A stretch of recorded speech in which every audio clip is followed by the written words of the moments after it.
we all knew this was going to happen. You know, if you played the games or you followed the story through YouTube or forums, you knew this was going to happen. It was always going to happen.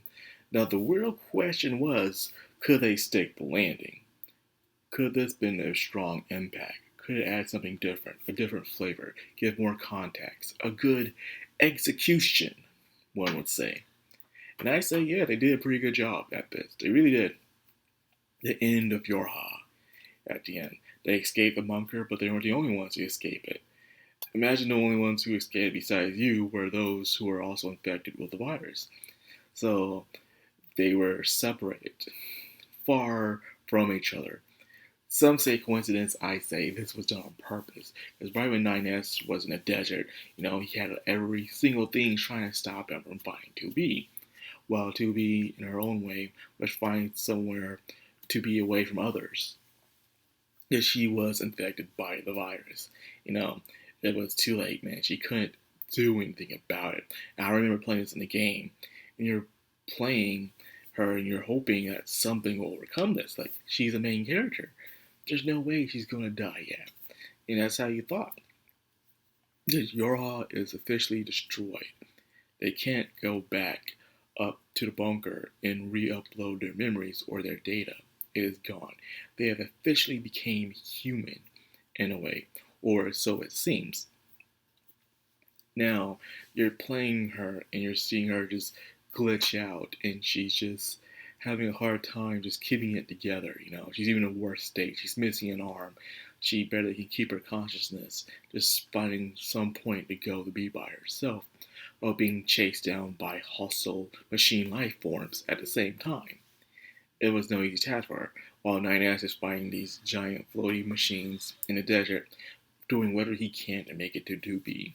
And at the same time, you see their life perspectives, how they saw each other. 2B in her mind was guilt, the burden she carried, the truth that she knew, and the time she attacked 9S. And no matter how many times she tried to keep herself distant from him, it couldn't be helped.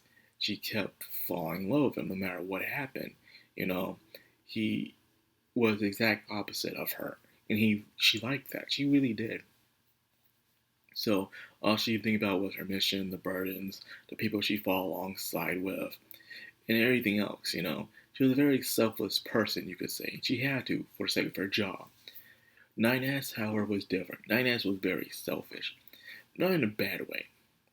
He was obsessed with 2B. When he first met her, which is when his memories erased during the bunker, his earliest memories, he realized how he felt about her, how she was different in a way. First, she seems cold and distant, but she was very kind and worrying, cautious for him and his safety. So he grew to like that about her, and being around her was fun, even though there were hints and pieces of him probably knowing in the back of his data that she was sent there to kill him if he ever discovered the truth. But he didn't care. He'll go through it over and over again, many times as he has to, in order just to be with her. So he's on his way, and even giving his context with his modeler, telling him, hey, there's something going on underground. This place is about to break apart. He didn't care. He's not going to evacuate until he finds 2B. Now, 2B, on the other hand, is got her hands full, man. She's got machines and, of course, the Yarhal units fixed in with the logic virus. And this is where you see 2B showing up. I mean, A2. A2 pretty much a similar model to 2B, but actually an assault model. So she is way stronger than it. It's the reason why she's so hard to kill. Heck, finding other assault models must be hard to attack as well, because they're made for close quarters combat. So are the B models, but then you have the execution models. Execution models are really made for assassinations, and stuff. So that's why she is different. So 2B is strong, but probably not as strong as the battles or the assault models, probably. That's why they could never really beat A2 in a fight, because she was that strong.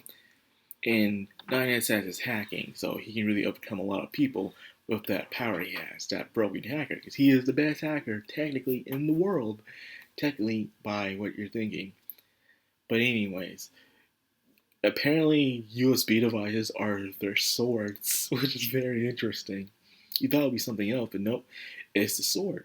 Black box is their heart, and I remember a long time ago when someone made a theory that the black box in a way reminded them of the contracts that you did in Dragon Guard, where they'll reach inside themselves and grab an orb, which was their soul, and they connect it to the other person or creature, and they'll form a contract. And within that contract, you'll lose something up from yourself. From that, it can be your age, it can be your ability to speak, your ability to see, to grow hair, to have children. Either way, by forming that contract.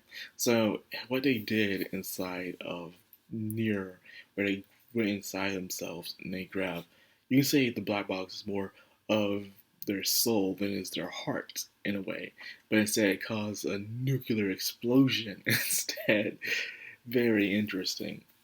But back to topic. The USB device, which is their sword apparently. Imagine the sword broke. Would the USB device break as well? But anyways, it's made to transfer data.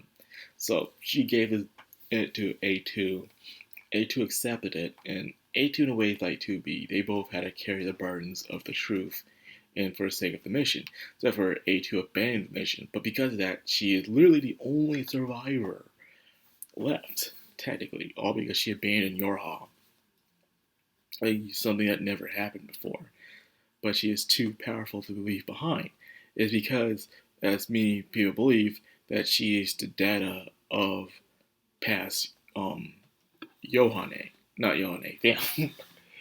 Oh shit. I said Yohane. Kaine. Kaine, yes. You know Kaine from Nier Replicant and Nier Gestalt.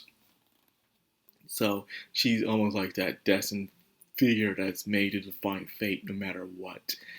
But anyways, she now has the memories of 2B, and she was able to see everything that was going on. Pretty much everything 2B went through. Seeing the burden that 2B went through, she honorably took her out, but she knew that she had the virus. So this was a giant misunderstanding. A9S shows up, seeing 2B killed. And it's the moment that truly changed the game for people. Like, holy snap, someone died. Like, in Yogotaro games are used for main characters dying. Heck, most of the times main characters do nothing but die in Yogotaro games. From Dragon Guard 3, Nier, and of course Nier Automata. But I guess for new people it was still a shock for some reason. It's usually that's towards the end of the game. You see someone who seems to be the main character to be dead. You know, it's crazy. So, anyways, with that being said, he loses it as she calls him nines. Yeah, she calls him nines. You know, that was actually a really good thing, man. He always wanted to hear her call her nines, but the thing is that she called him nines before in the past. He just don't remember it. But this one wanted to hear it. When he finally did, it's too late, man. So this dude loses his crap, and at the same time, everything's breaking apart. And this is where the cannon shows up. Yeah, that's right. This entire thing is a cannon, you know, that's made to destroy the moon. But that's for the next episode.